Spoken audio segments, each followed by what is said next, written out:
Here we go.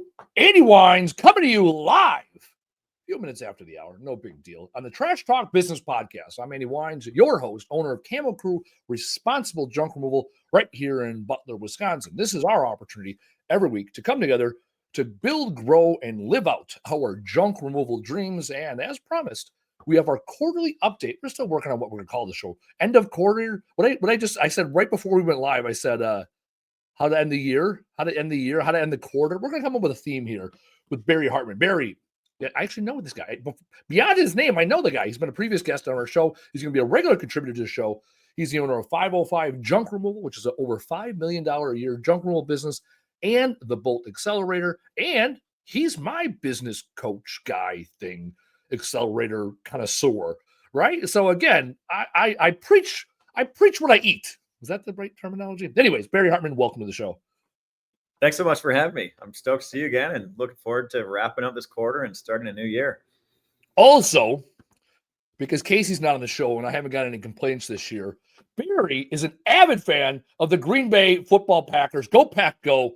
And on my show right before this, I was talking about gratitude. I'm taking one of my guys, one of our employees. He's been with us 3,000 days.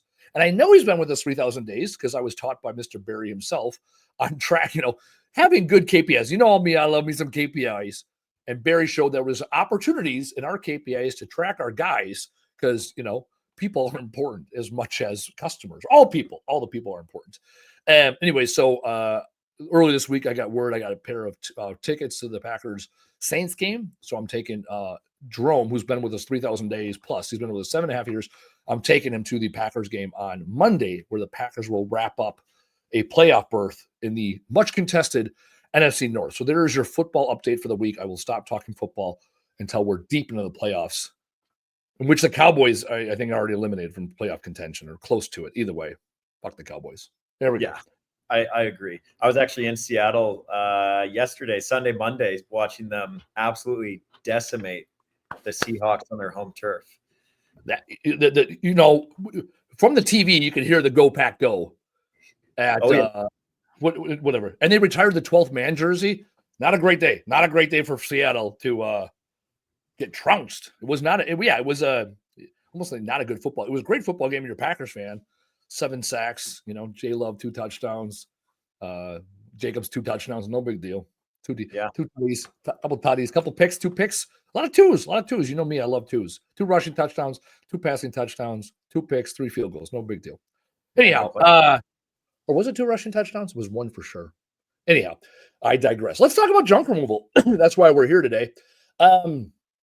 Actually, speaking of, before I forget, Taylor, I typically fail to mention this until the end of the broadcast. We got a mastermind weekend coming up talking KPIs, pro formas, and setting your year up right. It's coming up the 24th and 25th of January. So what we'll do is we'll take your 24 numbers, look at what your goals are for 25, and build out a pro forma scorecard and KPIs to get you where you want to be next year. So instead of at the end of the year saying like, hey, what happened? We can actually look at leading and lagging indicators throughout the year so that you know when and where you are on track, off track, and where you need to put extra effort to get yourself where you want to be. There's the plug. There's Barry. Barry, end of year. What are the things that junk removal companies need to be focusing on right now? Yeah, so strategic planning, we've been doing it since the day we started. Actually, my first mentor is a fellow named Mike Drever. He started a franchisor called Cruise Ship Centers and ended up selling it to Expedia for $30-40 million, whatever it was. It was a big number. And he sat me down before we even started, and he's like, I'm going to teach you about strategic planning. And that's about all we're going to teach you. And he's like, if you could build a good strategic plan, you'll figure out the rest. Because he's like, I don't know junk removal, but I do know how to plan business. And so we've actually been doing this for 2011. We built our first one. So what is that, 13 years ago? So we built about 13 annual strategic plans. Multiply that by 4 is the amount of quarterlies we've done. And what I find a lot of people do in the junk removal industry is they trick themselves into thinking that, I'm not big enough for strategic planning. And I just wanted to start off by saying that it doesn't matter if you're doing $0 in revenue, you just had your first $10,000 month, or you're doing $600,000 in revenue a month. Mapping out your growth plan is really crucial. So wrapping up a quarter and starting a new year is sort of similar, but what I like to do, regardless if we're starting a new year or starting a new quarter, I like to reflect on the past. So what we do, if you're a solopreneur, you do this yourself. If you got a team of 3, you do it with 3 people, and you got a team of 100 people, you do it with 100. I like to create a questionnaire, and I send that questionnaire out to our team, and it gives them an opportunity to really focus on, there we go. It gives us an opportunity. I'm killing the technology game. You see that, dude? Like, no fuck ups, all by myself, like an adult. I was like, oh, I know where this is going. And I know this because I'm currently using this product. No big deal. Yeah, there you go. I mean, and what happens here is when you get your team to help you fill this out, you're giving them the opportunity. Yeah, there's the excitement around the strengths and everything we're doing well, but really what we're looking to do is identify all the holes in the company, all the weaknesses, all the areas where we could be better. Because let's be honest, if we were all doing everything as good as the premium companies were doing, then we'd be running the big $500 million motherships if that's in our visions to be doing it. Even if your plans to grow to $1 million in revenue, 2, 5, 10, whatever it is, you want to get really clear about where all the weaknesses are in your company, because too often we focus all of our time on doubling down on what's working great. And then we create that gap between sales and revenue and marketing versus like operations and our ability to produce the work. So what we're trying to do here in planning is grow both at the same time, so that we don't have that lopsided approach where we have too many leads and not enough production, or not enough leads and too much people, too many staff that we're trying to commit hours to. So that's ultimately like the goal of it. But if you want, we can get into the nitty gritty. But that's where we like to start, is just really dissecting where we're at today. So I love what you're talking about. So 2 things, actually. Casey Bubba Lawrence, shout out. He said, yo, on the LinkedIn. Right now, Cowboys' chances, since we're talking KPIs, Cowboys' chancing 0.2% to make the playoffs. I Googled that real quick. No big deal. Not mathematically eliminated. Not looking great. 99.8% chance they don't make the playoffs. Shout out Casey Bubba Lawrence. I'm sure he'll comment on that. All right. This is what I love about your questionnaire. So I started doing the questionnaire last week. And this is what 2 weeks ago, this is what I told Andrew Crum. I told Crum, my business partner, I said, yeah, we have two days of annual planning in January. Let's not spend our time on a questionnaire. Like, we'll just go there and bang it out, right? He's like, nope, let's do the pre-work. And again, he's the discipline guy, right? We run the EOS process, the entrepreneurial operating system. Traction, love it. Casey already responded, haha, let's go Dak. I thought that guy's out. All right, there it is. And we sat down last week to do this, and we have our same page meeting every week. It's 2 hours, and typically the meetup it's 90 minutes. We spent 90 minutes on this document and made it like halfway through the first page. And the whole while he's reading and typing, and we have it up on the screen. So he's got his laptop from him. He's got a screen. I'm doing laps, as one does in the parlance of our times. I'm doing laps, drinking my coffee, and I'm like, I got all the answers to the fucking test, right? I'm like, yeah, do this and then this. Oh, how many trucks can we run? Yeah. This is how many trucks we can run. And we need this many in the capacity. And I'm like, and he looked at me. He goes, are your numbers good? I ran the number. Like, here's my numbers. I go, I know this shit. He goes, and I don't. And I go, oh. That's the difference. If my business partner, let's just do a math scenario. If I know all this shit and my business partner doesn't know any of this shit, what are the chances the rest of the organization knows any of the shit about the chances of the Cowboys making the playoffs, right? 0.2% chance, right? And that's the truth. The fact of the matter is, of course, the first section is operations questionnaire. It's like, yeah, operations, I fucking know that shit. Now, I already know when we get to the third section, marketing questionnaire, I don't have the answers. I'm lying if I do. Actually, our marketing company fired us last week after 11 days. We had a new marketing company, fired us after 11 days, which is great because it shows that we know our values, they understood our values, and they decided that they didn't fit our values. And good, like no harm, no foul, right? Hire slow, fire fast. They fired us quicker than we could fire them. So shout out to them. I genuinely appreciate it, right? I'll pay the bill and move on with my life. So this questionnaire, I don't know what do you normally, how long do you think, how long, not thinking is bullshit, right? How long does it take you typically, or your customers typically, to do this questionnaire? Yeah, it's a good question. I mean, it really depends on how deep you want to go. And I always say the more time that you can find to invest, not spend, Mm, invest on it that's means that good. you're going to Yeah, find more information. And it's an investment because ultimately what we're going to do is not overcomplicate things. We're going to take the questionnaire and that's how we're going to build our plan. Because what yeah, happens when we grow? New weaknesses. So what do we do to grow again? Move weaknesses in the strengths category. Okay, we yep, just grew. Now what? New weaknesses. And that's just, yep, it's a process. And the more time we spend on it, I know people like to use the term working on your business or working in your business. This is an yep, element of working on your business. yeah, And it frankly, it works because universally, all we're doing is finding out where we suck at. And yeah, too often we focus on where we're good at. And, we might be operationally sound. And then we look at our marketing and it's like, well, what's our cost per lead? $100. What's industry average? 20, 30, 40, 50, depends on your market. Okay. What's our sales conversion rate? 50%. Okay. So we're at $100 at a 50% conversion rate. We're acquiring clients at $200 per client in the junk removal space. yep, And average job size, $500. Let's round down to 50% margin. I know it's usually higher than that, 60s, but those numbers don't make sense. And so now we can just simply look at our marketing assessment, little questionnaire, and go, one of our weaknesses, again, I'm just making up numbers like you call it yep, back of the napkin math.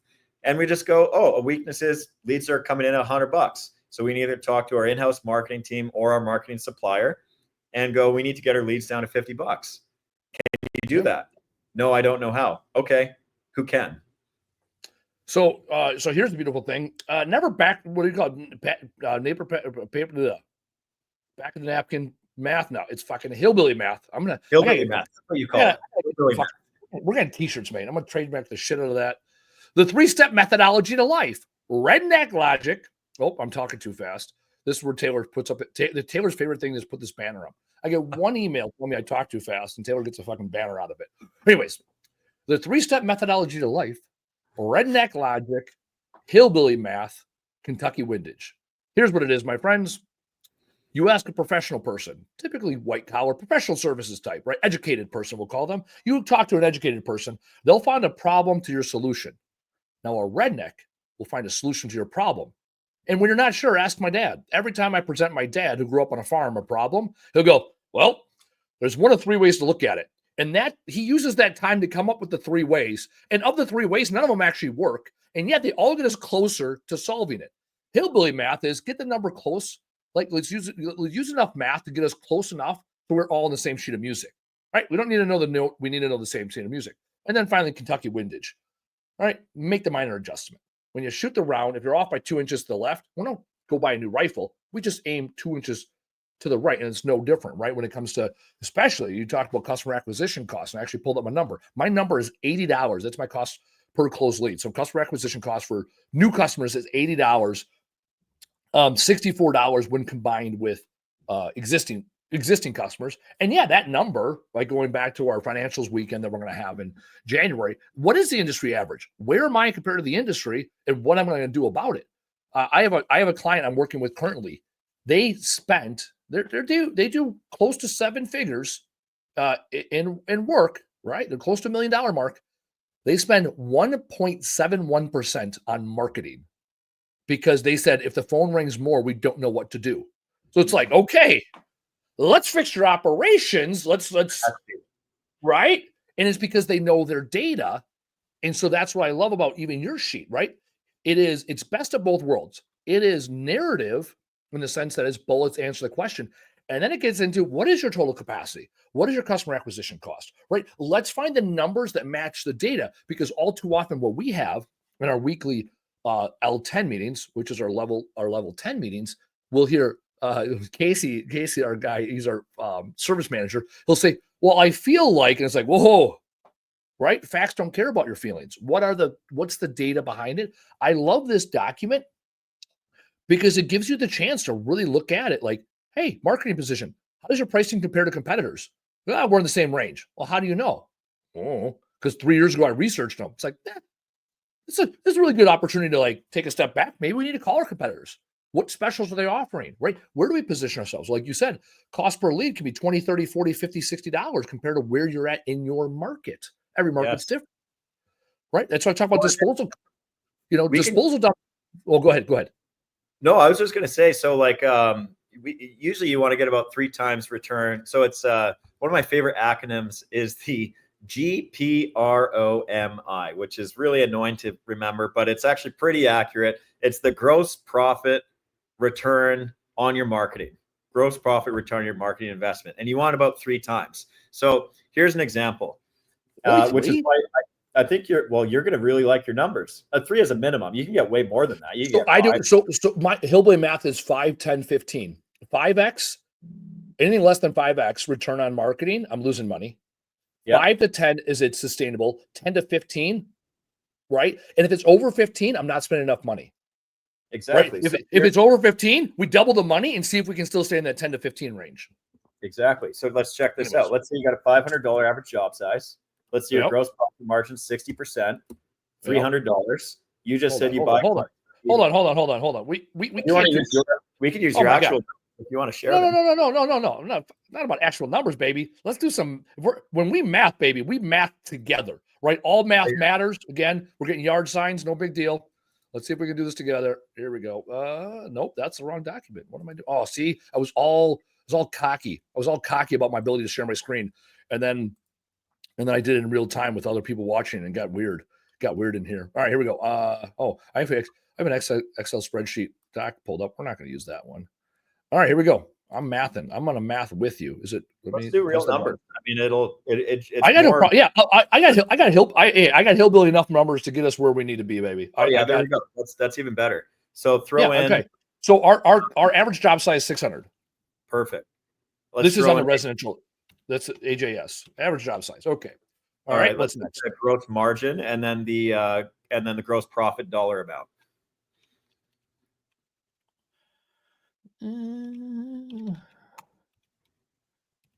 Let's say 65%. Perfect. All right. So what do you want next? Let's get the gross profit dollar on the average job size. $390. Okay. Yep. Let's plug in your customer acquisition cost, which I believe you said was $80. You believed right. Customer acquisition. No, hold on. Customer.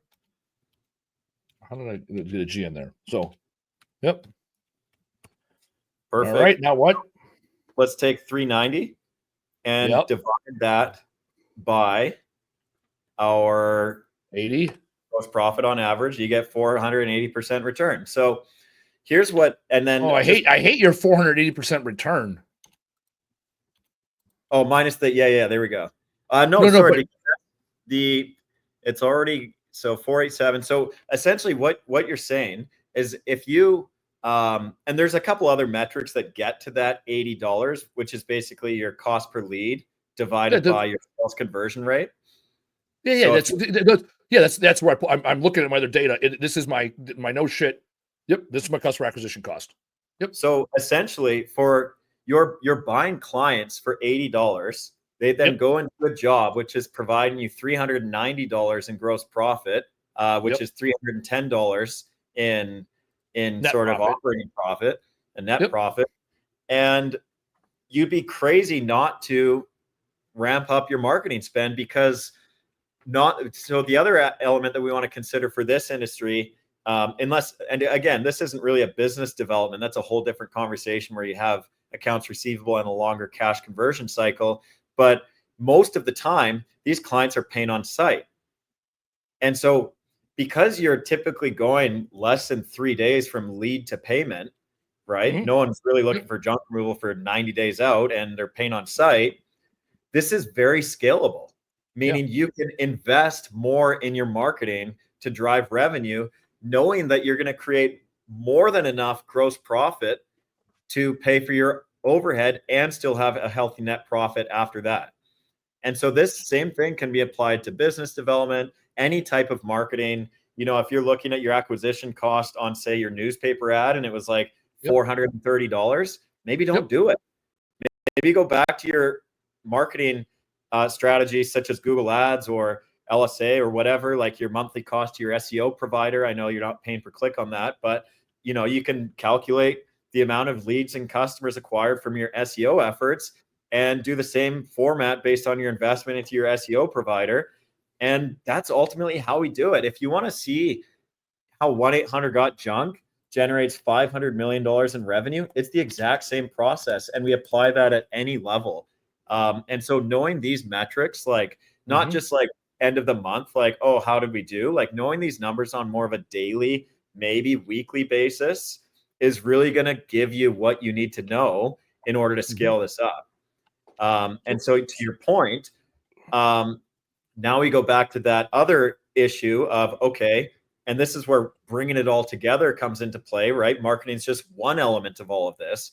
You want to look at your sales team, your sales conversion rate, and operationally is the big one where, okay, now we've got a good understanding of our lead flow, of our sales, and of our revenue and gross profit, but we have an inability to produce the work. That's not a marketing problem.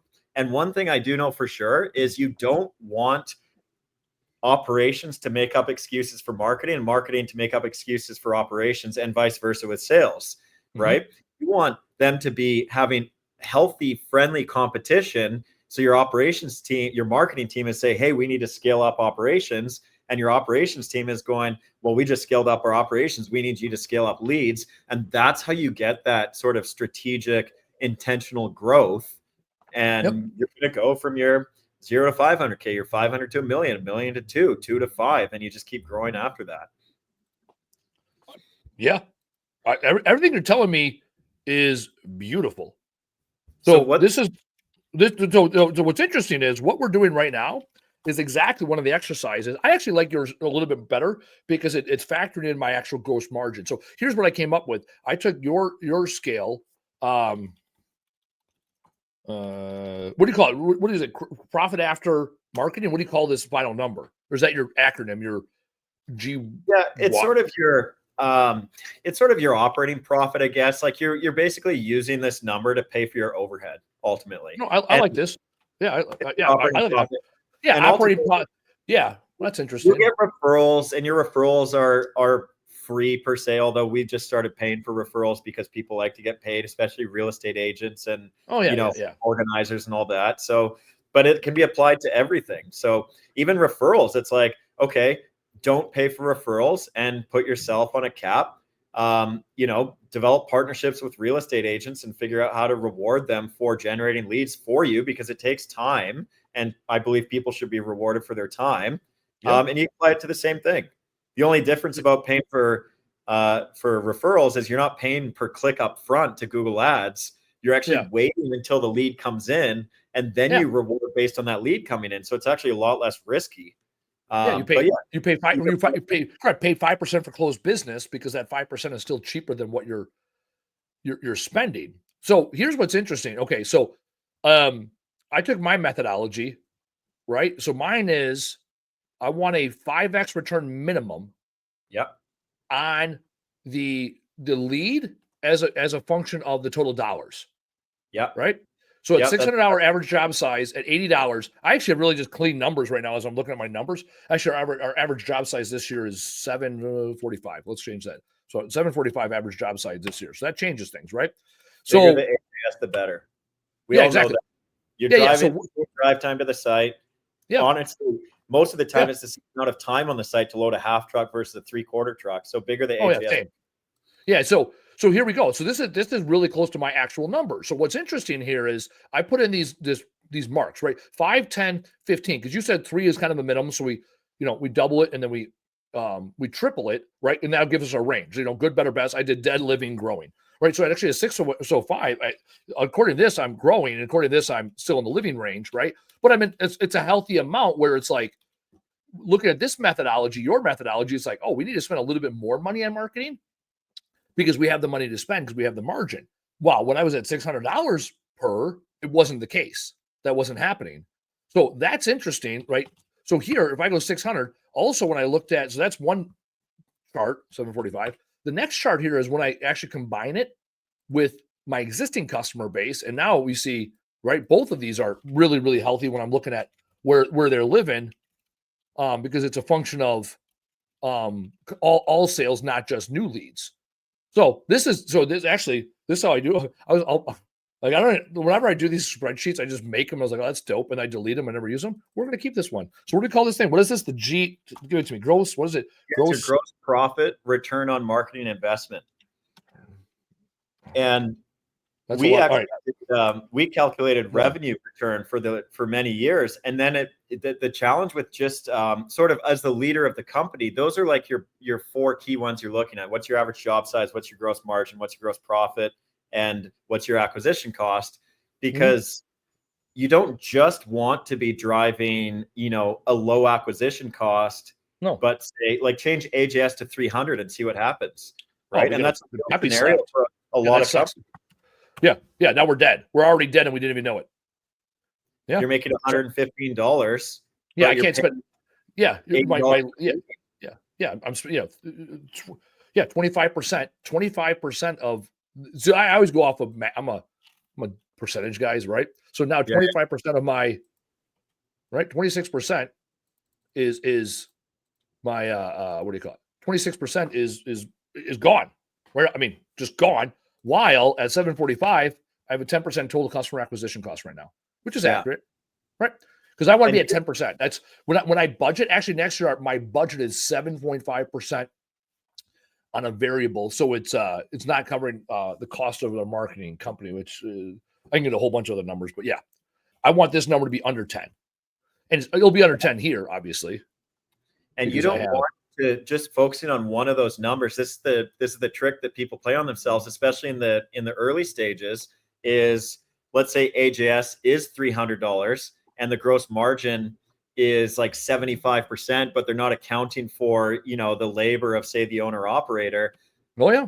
Suddenly you look at the numbers and they kind of work, right? Like, you can justify it because especially you have low overhead. Maybe you haven't gone and bought you haven't upgraded your vehicles and you don't have office space and all that. But as you scale, it's important to get that AJS up. It's important to get your pricing right so your margin's good. That's going to dictate your gross profit. And it's also important to get your marketing suppliers dialed in so that they're bringing in leads at a reasonable rate. So that's where like having that whole piece to the pie is good to understand. And so correct. My argument here is you can spend your marketing spend. Again, I use 5, 10, 15%. Right. So that's different than this for people watching at home. Right. So here, when you're first starting in business and scaling, you're going to be paying probably close to 150 a lead, let's say. Maybe 150 is a little aggressive. Oh, geez. Right. So you're going to be spending around 15+% for all your customers because you're spending a lot to acquire the customers, or even if you're spending 70, your average job size is not going to be what it's going to be eventually, right? So you're spending 15, 16%. Now, once you're a sustainable business, right, you have a nice, healthy average job size of 800, you're only paying $50 a lead, now you're at that 5-6% customer acquisition cost, customer acquisition cost percentage. Like that's the sweet spot to be. Again, there's a couple different ways. So you look at the numbers differently. You look at it as, like you would say 4 to 1. Why I say 25%? It's the same fucking number, right? Yeah. And the point is, where's your sweet spot? Because you're either sustaining, you're growing, or you're scaling. Right? Those are some businesses. They're like, hey, if I grow 5 to 7% every year, that's where we need to be. That gets us where we want to be because they're going to cut expenses. Well, other companies, a lot of junk roll companies, they want to be scaling, right?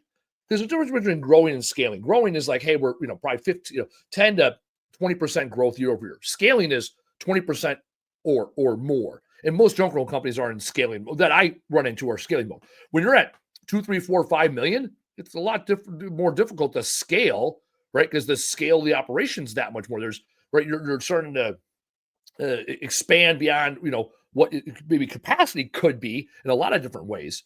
And that's what I always say. One size doesn't fit all.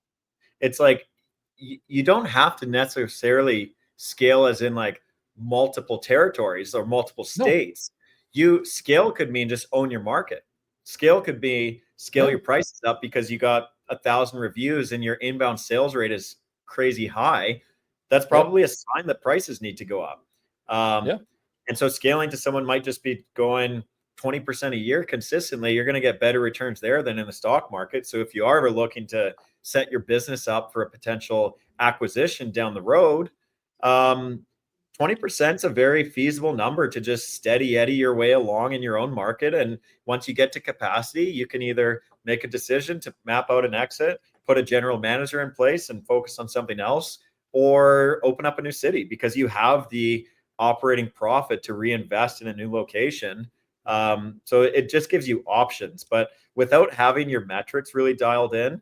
And again, to go back to like all this planning, what we're doing is we're trying to figure out where our numbers at right now so that then we can take the numbers and go do the words, which is the strategic planning element, where let's say our acquisition cost is, $150 a client and we don't like that. Probably want to do a marketing strategy that says find a new marketing supplier, figure out our sales conversion rate on our call center, figure out our cancellation rates. These are all sort of the more words thing of the planning where we can actually go and take action on that, in the upcoming year or upcoming quarter for that matter. I love that. So the next book I'm writing, I was writing it earlier today. Tuesdays now turned into kind of my creative day. So the next book I'm writing is called Numbers Fucking Matter. The tagline is lean into data that scares you the most. And one of the things that one of our earlier chapters is, what are numbers, right? And it's like metaphoric and like physiological, like what are numbers and what do they tell you, right? And also in there, we're saying like numbers, they don't tell the whole story, right? This is the gut check. It's like, okay, I want to do this. It's like, cool. Do your numbers support what are your numbers telling you? And then that's a starting point versus not having numbers for shit and you're guessing, right? Or the biggest choice that people make that often blows up in their face is they make a decision and then they find the data to support the decision they made versus the other way, right? And again, like for people that want safety and security, no one would ever become an entrepreneur because this is something I explained to seventh graders last week. I did 3 25-minute talks. It was career fair day, right? And career fair day. And I was the token small business owner. And every question or every class, all 3 sessions, some kid could ask, well, how much money can you make? And I go, well, you have to spend money first. In order to be a small business owner, you have to spend money to go to work. And they just looked at me. I'm like, yeah. So if we went purely off of numbers, no one would ever get into business. Because because if you're looking for safety, security, the risk is too high. So that is the key. That is the key for small business owners. It's like, yeah, you're going to take some risks. What are you willing to risk? And start with that question first. Like, hey, I got $20,000 in savings. I'm willing to go down to $5,000 in savings. Okay, that's a $15,000 runway. Don't get to $5,000 and say, okay, how much more am I willing to risk? Because some people, all of a sudden, they're risking their mortgage on their house. They're taking a second job because they did not establish the numbers first. They're making decisions based, they've already made decisions, and now they're making decisions with less options. And I tell people all the time, it's no different than the numbers that govern our business, right? When people call us and they're selling their house, I tell people all the time, you call me before you sell your house, we have lots of options. You call me the day before it closes, we have less options, right? It's probably going to cost more, not because my service is more expensive, but because now you're not going to get a donation partner to come through, right? You're not going to sell stuff on Facebook Marketplace. You're not going to do all these things that you could have done to potentially reduce your cost or headache. And now you're paying me the day before you move out because you got to.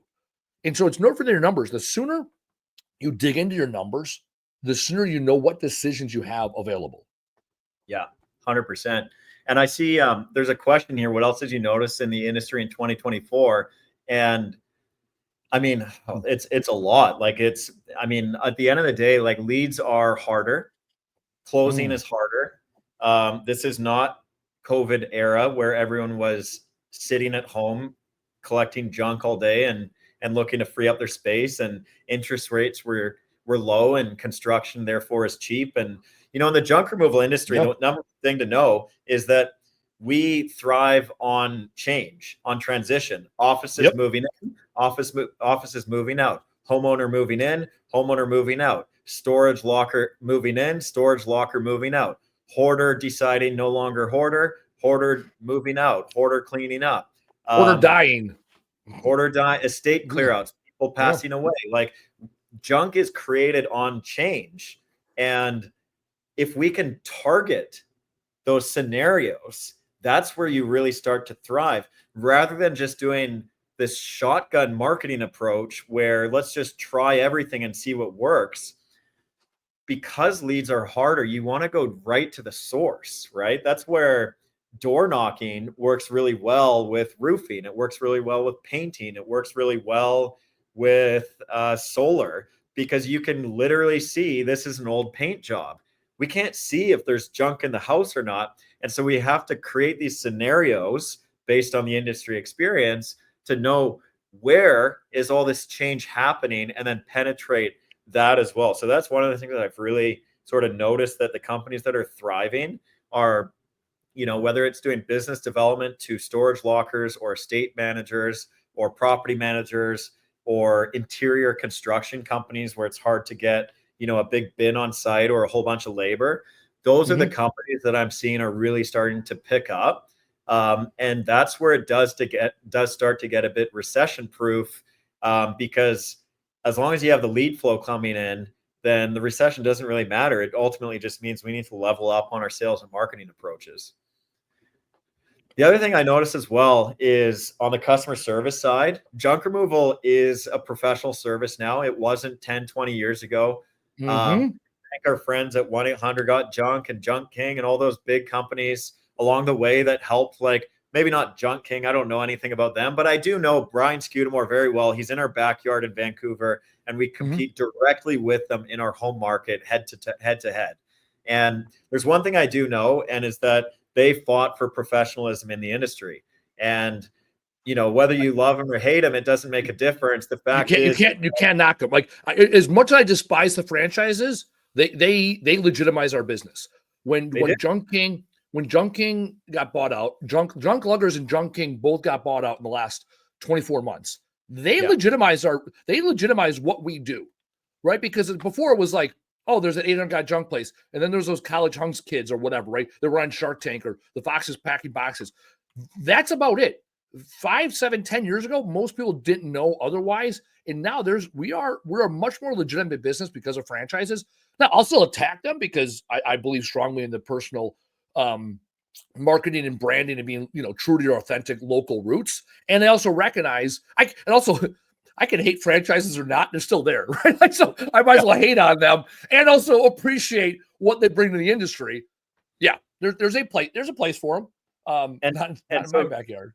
As a result of that, there's a magnascope, there's a magnifying glass on the industry, and for better or for worse, people are going to know you. And if you've got less than like 4.5 stars, it's going to be really hard to compete with the other 99% of the companies that are averaging, 4.7 or better. Yeah, 4. Yeah, I'd say.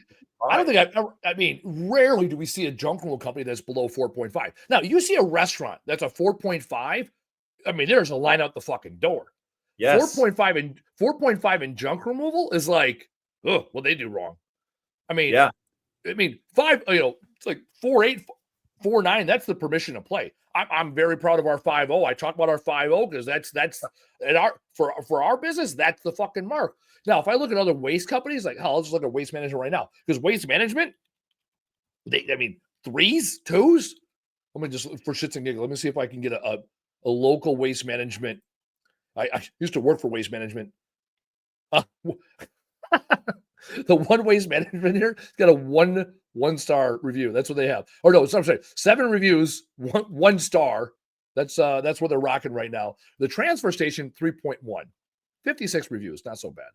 And that's the difference, is customers have choice with junk removal. There's not a lot of choices when it comes to roll-off containers. There's not a lot of choices when it comes to transfer stations, for that matter. But with junk removal, it's a choice the consumers have to make. So not only do your reviews have to represent the high quality service, that's where software is like, we use Nice Job. There's lots out there to prompt reviews. Shout out Nice Job. They're a contributor to the show. They've been on the show, and I'm a brand ambassador. Also, elephant in the room, Canadians, am I right? Canadians have invaded my fucking life. If you've been, for the people that watch the show regularly, we are dominated by the Canadians. We had Alistair from Nice Job, Chuck It, Ricky and Jen, and the fam was here from Toronto. Barry, Jobber. I mean, we're talking heavy hitters north of the border. Also, not sure if you heard the news. Allegedly, you guys are going to be the 51st state. So, congratulations on that. I did read that. That was good. It was so dumb. It was also your prime minister. Fucking the second Trump got elected was like, oh, I should probably go down to Florida and kiss the ring. I mean, he's going to be prime minister for about 10 more minutes, so might as well get a Florida trip in on taxpayers' dollars. Not that I pay attention to Canadian politics or anything. I love Canadian politics because they don't fuck around. That fucking Paul Pierre, that guy's my fucking guy. He just fucking yells at the prime minister every day. Who else has a job where you can just yell at your boss every day and people clap? I mean, that's the. I still think my proudest Canadian moment was when the truckers fucking parked the trucks. That's my proud. I wanted to be Canadian so bad. I was like, fuck yeah. Eventually people had enough, but and then it all went to shit because they froze their bank accounts. So speaking of Nice Job too, that's another thing. We were living in a world of SaaS, and now we're living in a world of AI. And there's a lot of opportunities coming up with technology that anybody can get access to quickly. So job descriptions are easier to write now. Operating procedures are easy to write. And when I say easier to write, I'm not saying just like blindly prompt something and hopefully something comes up. I'm saying you can spend 90% of your time on the front and the back end of all of your systems and standard operating procedures, knowing that the middle 80%, so spend 10% on the prompt and 10% on the edit, all the juice is being created now. And so access to that, things like Nice Job, and technology is just getting more affordable right now. All the CRMs that are like tailored specifically to junk removal just didn't exist, even 5 years ago, as much as, and I know you're good friends with the people at Jobber. That's a big business. That's a huge $500 million company, they don't Jobber don't fuck around. I mean, they from when I started with them 7 years ago, it's like, oh, you're a little software company. This is cute. They are a fucking behemoth. Yeah. Because there's demand.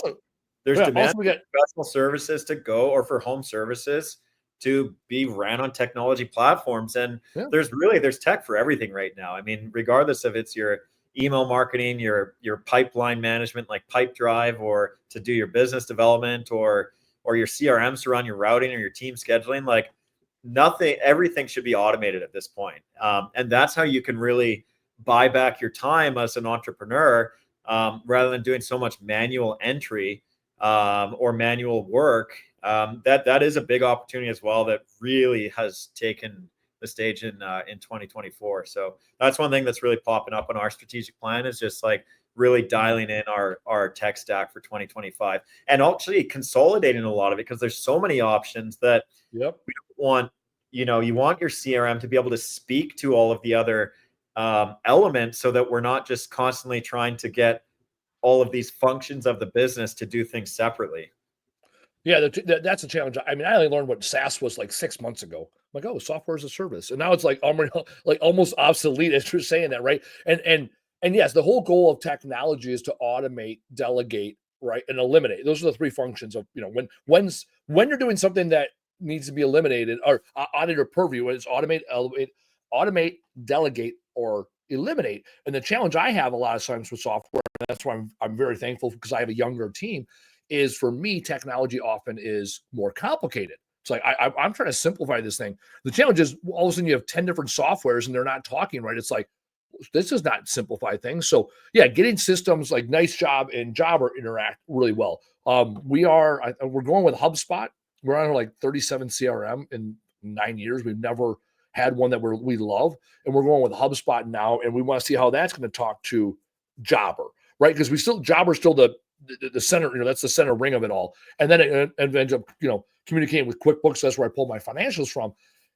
I've also had it where we've had more systems, and more systems was more complication, more confusion, and less execution. That's obviously the downside when we have too many systems or softwares. And also when as you incorporate system, or as you incorporate software, you need the system and the process to go with the tool, right? It's otherwise it's like you got a hammer and you don't know how to put a nail in the wall.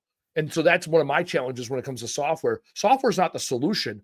Software is the tool as part of the overall system. And that's something that I've really leaned into heavy, where it's like, yeah, we have a process for customers. Well, we bring Jobber in to suffice that. And actually by using Jobber, our process for our customers is better. And now Jobber is better. And then our customer, right? And so these two things help each other.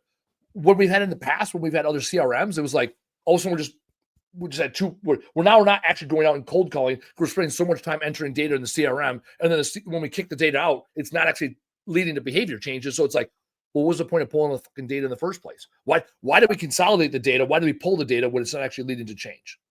Yeah, 100%.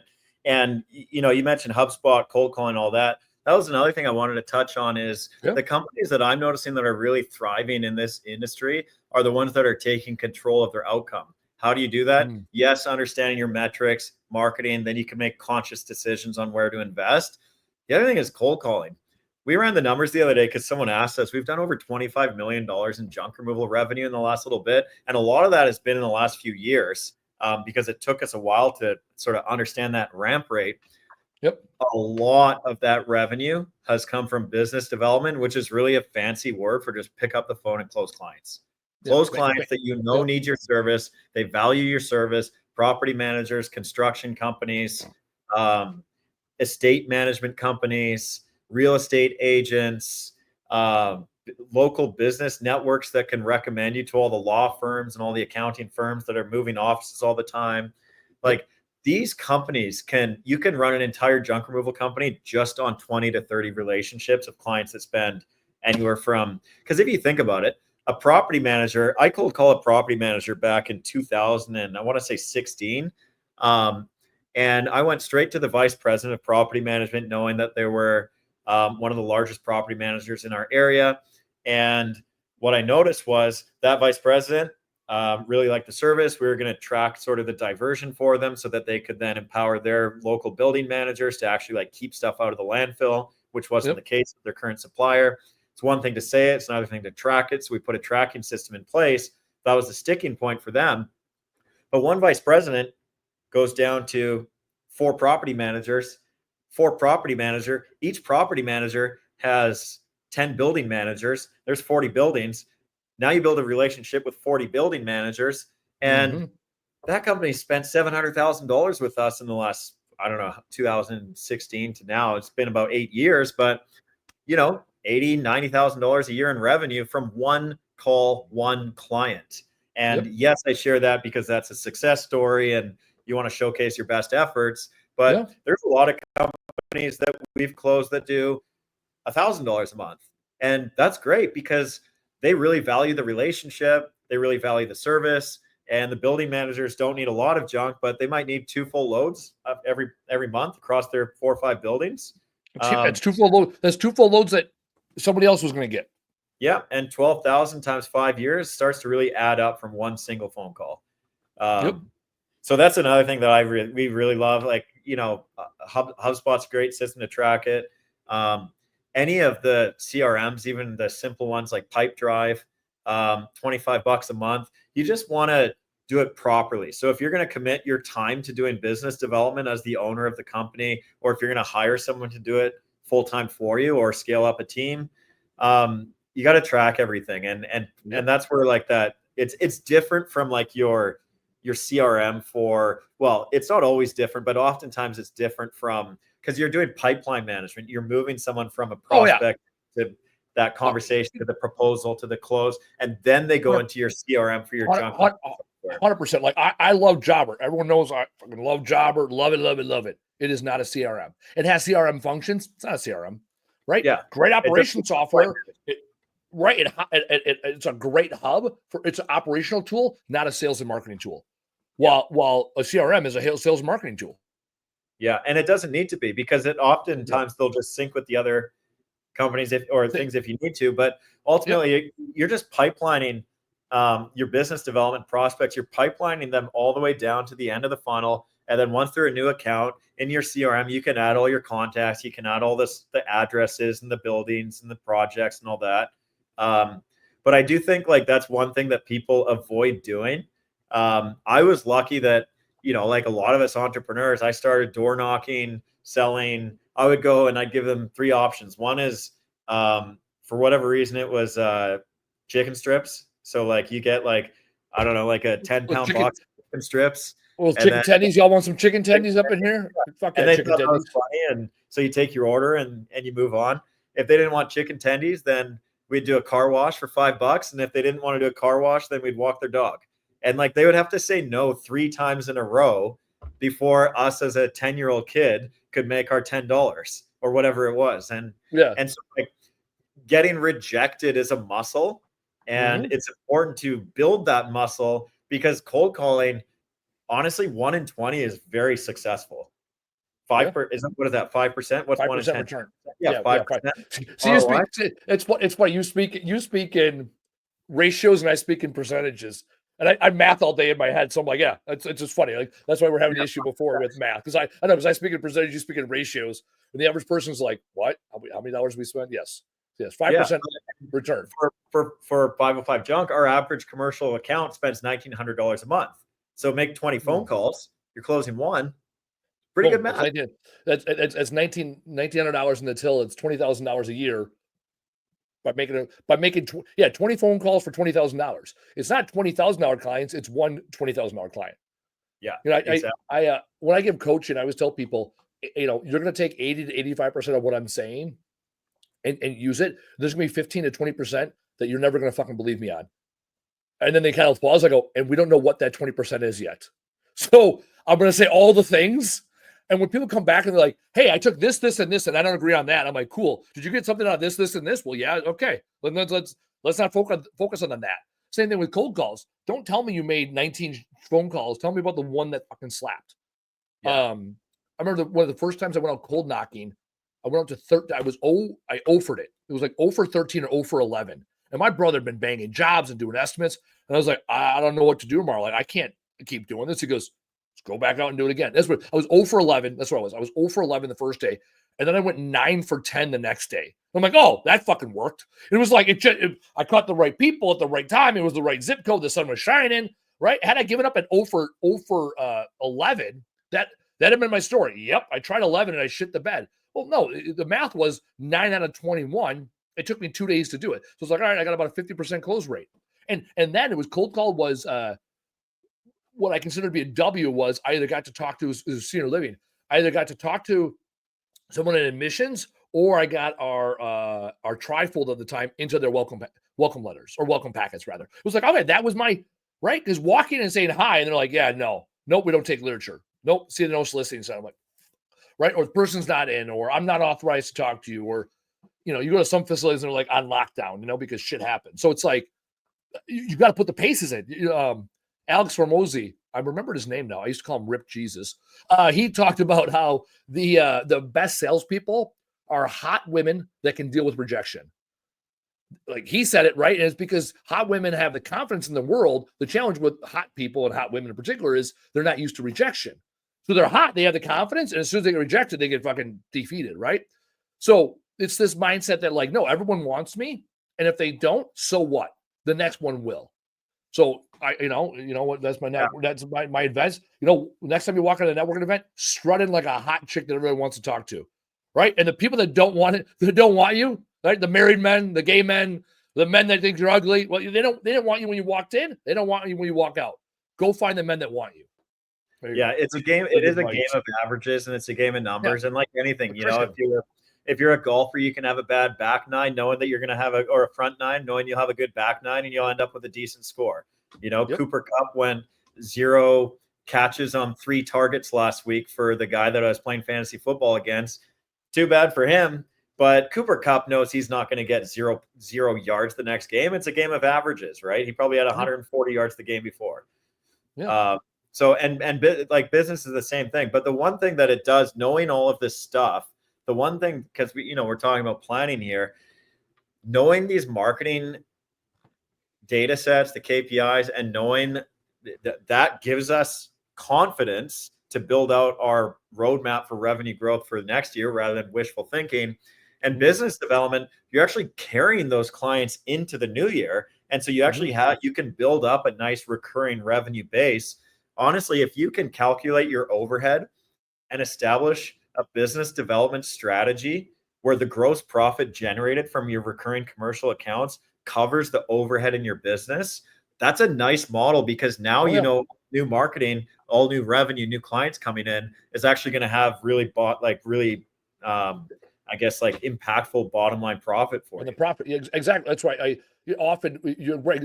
I love what you said. Like, you did it in a very long analytical way, but when you get a commercial accounts to pay your bills, everything else is gravy. Right? It's not pure profit. It's a lot closer though. Right? When you know your bills are paid, you're also willing to risk a few more dollars.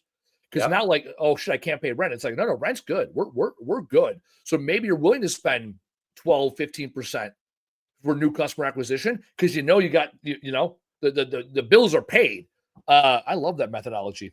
And also when I was doing the franchises, that was always the goal. The goal was to establish enough reoccurring revenue wherein the site was break even or better, because then beyond that, if every dollar, a percentage of every dollar is profit, versus day one where every dollar or percentage is profit, and you're only trying to pay you're only trying to get through the end of the month.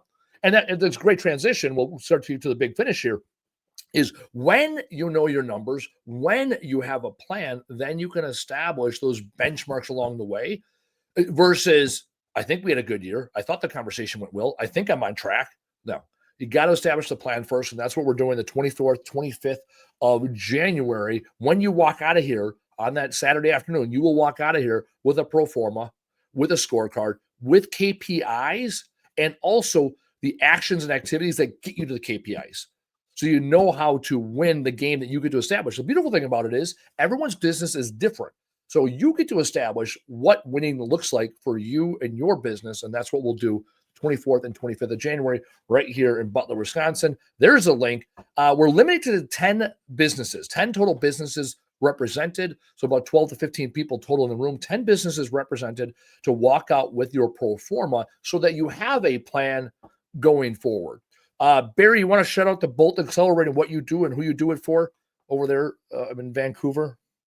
Yeah, absolutely. So Bold was founded on just like, I've been fortunate enough that we've built a really solid, foundational, predictable company over the years, and we've got a great leadership in place that's supporting, the growth and the development of the company. And when I was reflecting on what I want to do, it was to help people in this industry. I started with a broken ankle, a pickup truck, $4,000 on my credit card, and half an education with no future. And junk removal changed all of that for me. That was back in 2011. And I know for a fact that this model works. And what we do at Bolt is probably more about teaching people what not to do. That's why we call it an accelerator, so that they can save time, resources, money, overhead, bad decisions.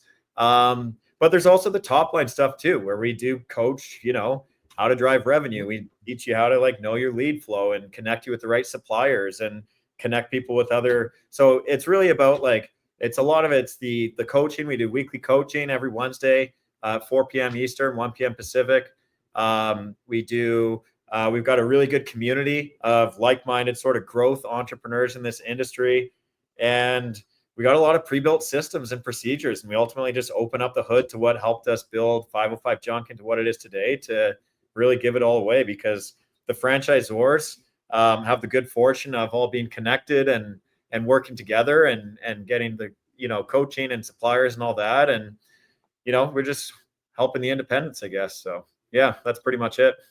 Yeah, we are proponents of it. Andrew Crum attends every week. I come in when I can. He's our integrator. So it's really nuts and bolts are for him. And you guys got a taste of what the questionnaire looks like. That is one of many tools you have access to in the Bolt Accelerate. I love what we've done. I've been in this hustle for 15 years, 8 years full time. And first 30 days or 60 days when I was attending the weekly sessions, I was getting something out of every one of them, 2 or 3 takeaways. And we've already changed and modified some of our processes based on the information. And we've certainly set ourselves up for success in the future based on things that we've learned along the way. Let's get the big finish, Barry. What was your top takeaway from today's show? Yeah, well, and first of all, I wanted to shout out to Crumb. Crumb shows up. He asks great questions, and he goes and implements and executes what we talk about. And Crumb is a real leader. I love working with him. Our team at Bolt always comments to me like that guy's an example of like someone that gets it, that shows up, asks the right questions, not afraid to put himself out there in the open and get beat up a little bit to make change. Yeah. But yeah, honestly, my biggest take and the reason why he's an integrator.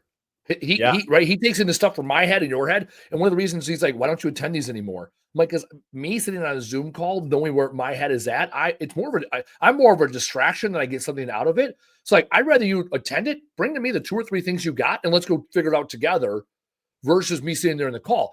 And he takes it all in. So like, I know where my time and place is. Like I had my fun those first 2 months. I'm like, all right, I'm the fuck out of here. Like that's where I'm at. And so again, it's very aware of who I am. What's interesting is you said from the top about, strengths and weaknesses. Now I don't talk about weaknesses because I ain't got any. I got strengths and I got things that aren't strengths. Right. And so knowing where I'm at. So one of the things is one of my not strengths is that the structural part of the business and the actual operations of the business. Operations I'm all about it. But operations on the business, I historically have not done that framework. And so I hired someone that's really good at that. And so that's another key. It's like, I could have hired another Andy. We could have doubled down and try to go hard on double down in strength. No, I hired for areas that I had opportunity in and our business had opportunity in. So there you go. Go to the big finish. Yeah, love that. Yeah, and I mean, back to your question, my biggest takeaway is just collaboration. I love chatting with you. I think like it's when you get 2 minds working together, we can impact so much more. So I'd love to do more of this with you and just talk about this industry and see how we can help more people out because when one person teaches, 2 people learn, and it's something I've always stuck to. And the more we talk about this industry and how to get better, then the more everyone's going to benefit from it. So no, I absolutely appreciate that. I love that line you just said there, where when one person teaches, 2 people learn. I absolutely love that, and that's why I do the show. I was reflecting back on the year 6 months ago when Casey decided to leave the show. Very amicable, obviously he's hitting us up, right? In case he's went another direction. I debated about keeping the show going, and I said, all right, as long as I have guests, I'll keep it going. And now I've caught a little momentum, and I'm really thankful that I met you through the show, right? And I met other people. There's so much more to learn and listen. And when we have this opportunity to have this conversation in front of a live audience, and for people to watch this in perpetuity, it allows us to really drive home that professionalism in junk removal. All right, that's the key. Is the more information we can share, the faster we can accelerate the learning among all the independent junk removal owner operators, the faster our industry gets recognized for our level of professionalism, and that'll always, all ships rise with the rising tide. Like that will ultimately increase all of our net worth. It'll increase all of our quality of lives when we take the time to invest. I love that word, invest time, not spend, invest time in each other. So I'm very thankful for the audience. I'm very, very thankful for people that pushed me this summer when I was debating about sunsetting the show, because it's allowed me to become a better person, a better business owner, and a better business operator, because those are 2 very different things. And so I'm very appreciative to the audience. I'm very appreciative to meet you, Barry, in the way that over the last 60, 90, actually probably more than 90 days now, probably closer to 120 days, you've really influenced and shaped our business because we're both willing to invest the time here today. And so that's the ask. That's the takeaway I want you guys to have here in the audience. What did you learn today? What are you going to do different tomorrow to grow that future you want? Because as entertaining as I am and exciting as the show is, it's also educational, and that's the key. That you take something away and you learn from it. Barry, any last words before we sign off for the day? No, I just want to share, thanks for having me, and thanks for the community for listening. Because, like I said before, the whole purpose for doing Bolt is just to share what we've learned over the years, because I feel like an immense amount of gratitude and just got to give back, right? We got to invest our time to help grow other people, and especially if we're equipped to do it. So yeah, thanks a lot for having me. I appreciate it. Awesome. Appreciate you. All right. On behalf of Barry from the 505 Junk Removal Boys, 505 Junk Removal, and the Bolt Accelerator, let's just say 505 Boys, rebrand, no big deal. And Taylor, our producer, I'm Andy Weins, owner and operator of Camo Crew Junk Removal. We will see you Camo Crew responsible junk removal. We will see you next week. Bye. Thanks for listening. Tap subscribe or follow to get the latest episode. And if you enjoyed this episode, be sure to leave us a review and tell a friend to listen. To learn more, visit trashtalkbusinesspodcast.com. Bye now.